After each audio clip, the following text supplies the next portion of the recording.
Agora eu faço live na Twitch TV. Primeiro link na descrição. Só vem.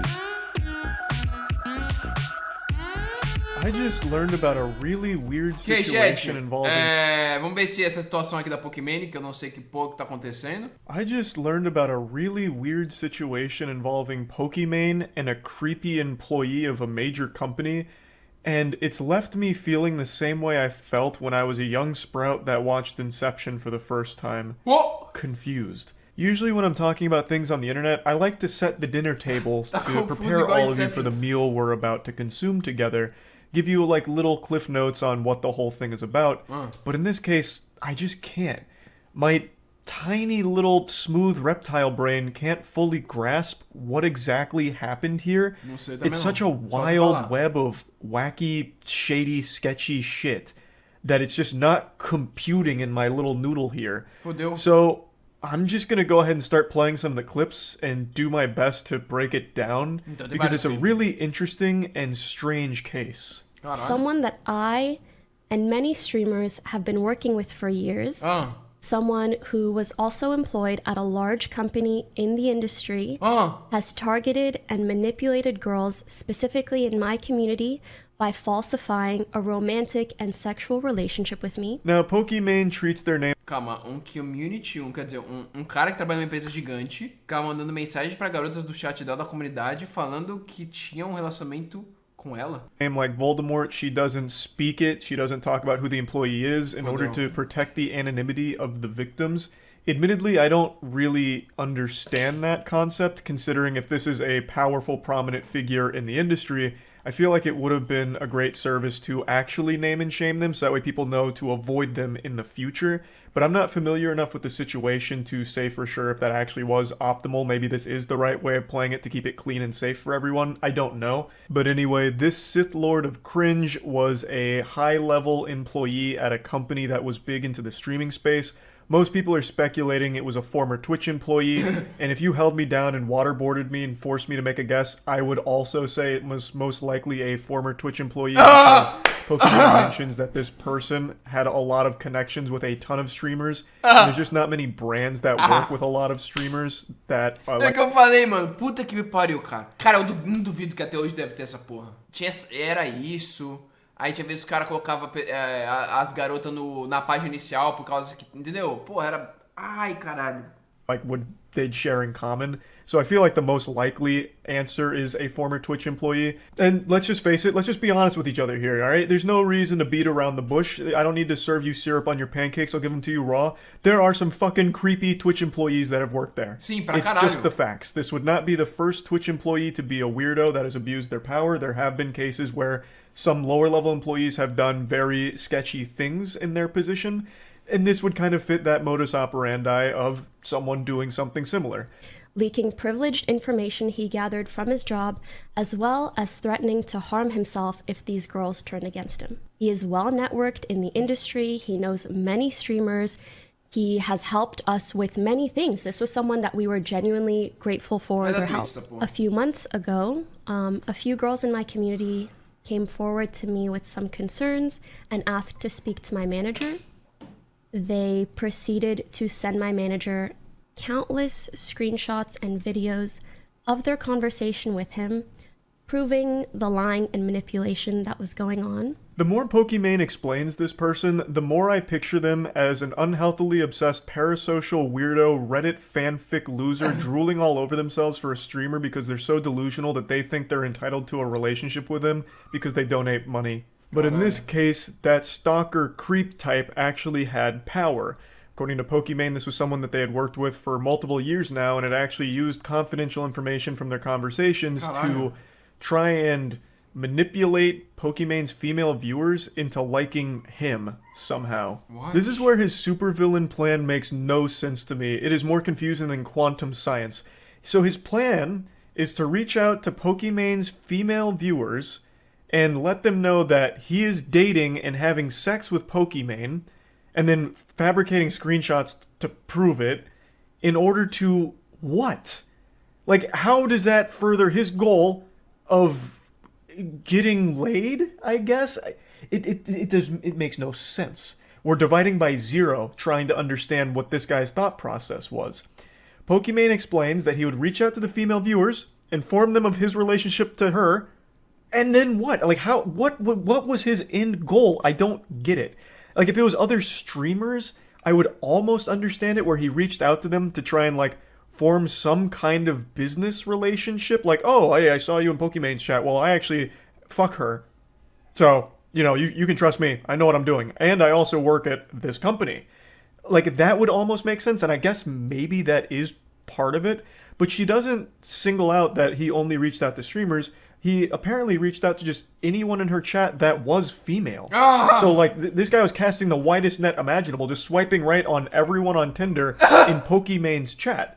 And then letting them know that he's dating her and they're sexually active, making love together. I guess. Fuck? And then he'd even trauma dump by saying that he's suicidal in order to try and force them into a sympathetic situation where they'd feel obligated to communicate with him and stay in touch with him. Otherwise, they'd be afraid that he'd fucking kill himself, throw himself off of a goddamn rooftop or something if they ignored his Discord message. Like, this guy is just a fucking weirdo scumbag. And his plan doesn't make any sense. So basically, he would reach out to girls that he knew were, like, in my chat or viewers of mine. He would approach them. And because of his connections with streamers and the company he worked at, he seemed like a very trustworthy individual. He would then tell the girls that he's suicidal and deals with mental health issues, which of course would garner him a lot of sympathy. And again, these girls are so sweet, so of course they would hear him out. And then once he felt that he gained their trust enough, he would start sharing these photoshopped Discord conversations with me. Like, he would share it with them, but they were of me and him, as well as making up, like, wild stories about me. He acted like he knew and hung out with me and my friends in person. This is someone I've never met. Again, what the fuck was his plan? It doesn't make sense. If his whole thing is about, I'm dating Pokimane, so you can trust me, and I also work at this company, so you can, like, turbo trust me, give me a big fist bump. I'm just here looking out for you. I saw you in her chat, and I thought, man, being the benevolent saint I am, I can help this girl. That's why I'm reaching out to you. But then what? Like, you're already conveying you're in a relationship with someone, so why would they then be enticed to try and, like, hook up with you if that's the goal? If the goal was, like, to get pussy or whatever. It just, none of it makes any sense at all. This is, like, actual, like, deranged lunacy. He fabricated all of this just to manipulate these girls.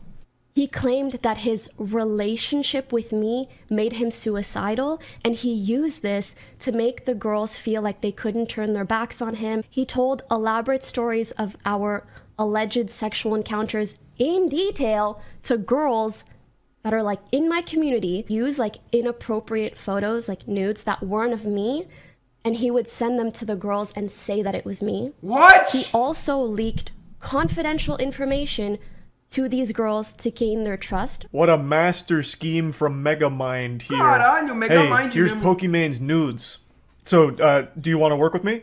Like, I don't get it. So he'd Photoshop nudes or deepfake nudes, potentially, and claim that they're Pokimanes to the girls in her community to try and manipulate them into being his friend and then romantically getting involved with him.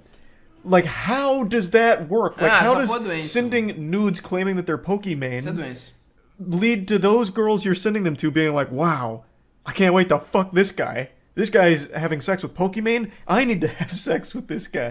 Like, what in tarnation is going on here? What a load of hooey. This dude ate way too much glue growing up and then got addicted to porn or something because what the fuck? It doesn't make sense. Now, it's not that I'm doubting it happened. I absolutely do believe this happened.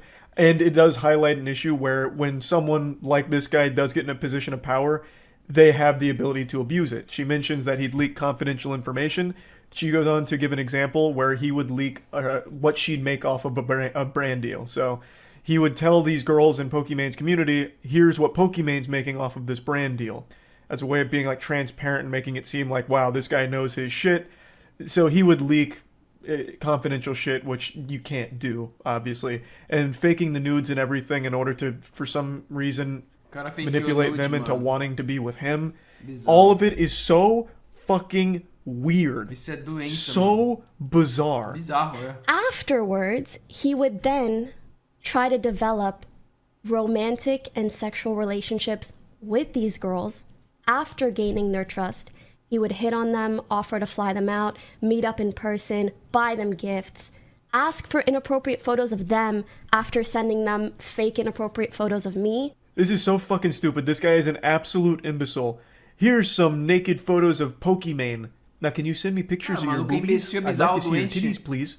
Louco. Madame, would you like to come out to my neck of the woods? I'll fly you out, and we can discuss more of Pokimane's nudes together. Because, as you know, I'm in a sexual relationship with her, of course.